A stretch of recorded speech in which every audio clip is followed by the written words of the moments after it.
So in this video, we're going to discuss how does our body actually repair and lay down scar tissue, and what are the ramifications potentially long-term, as well as how can we give ourselves the best chances of actually healing correctly.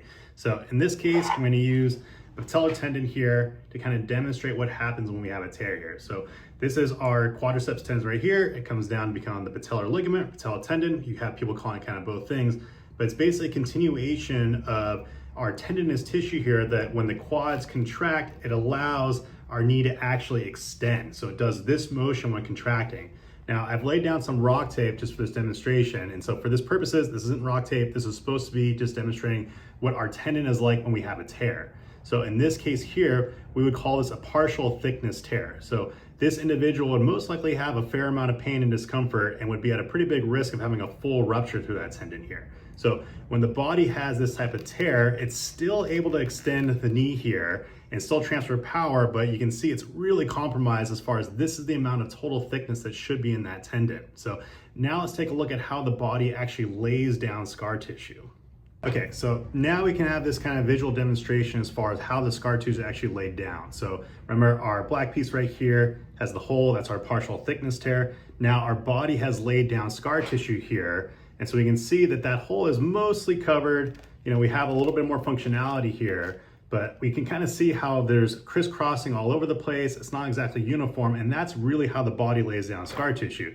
I used to teach my students, the example is, imagine if I go punch a hole in the wall. Okay, so now we can see that structurally the wall is still standing, it still looks good, but we can see that there's an actual damage point there. Now, our body will lay down scar tissue and is a very good immune system, but it's not the most precise. The demonstration I would say is it'd be like I stand from 10 feet back and I throw spackling at the wall for several hours at a time. So if I do that for long enough, eventually I am gonna cover that hole, just like we have right here, but it's not gonna look very pretty. It's not gonna be nice and smoothed down. We're gonna see that there's still damage there, and in theory, there's still some compromise to that wall at that point. So if we look again at our tendon here, it is very scattered, it is disorganized, and in fact, only the lines that are going in orientation along with the tendon that allow that motion are gonna actually be helpful. The other ones that are kind of zigzagging or cross diagonally are actually gonna be really impeding the amount of motion we can do correctly in there. So that's why we can have more injuries done at that site, as well as why it's really important to actually do active rehab and recovery and repair that scar tissue so we can get back to as much normal function as we possibly can.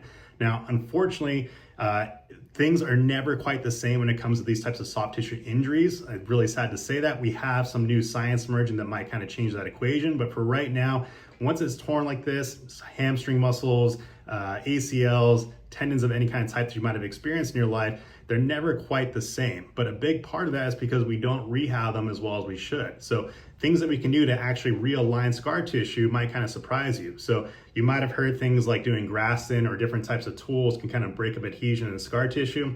Unfortunately, that doesn't seem to be the case according to science, that it can't actually do that. We don't have enough mechanical pressure to break it up. However, we can use things like shockwave to actually break up that scar tissue and then properly strengthen to kind of realign that fiber, which takes us to the second most important thing, which is you really have to actually take these muscles once they're damaged and are allowed to heal the right amount of time, lay that scar tissue down, but then actually take them through the active ranges of motion they're designed to do. So if you do that correctly and respect the timeline of healing and then actually repair it, these other pieces that weren't very helpful will start to kind of rearrange themselves in the orientation of the right way of those fibers. So that's why exercise is so important to do after a major injury like this.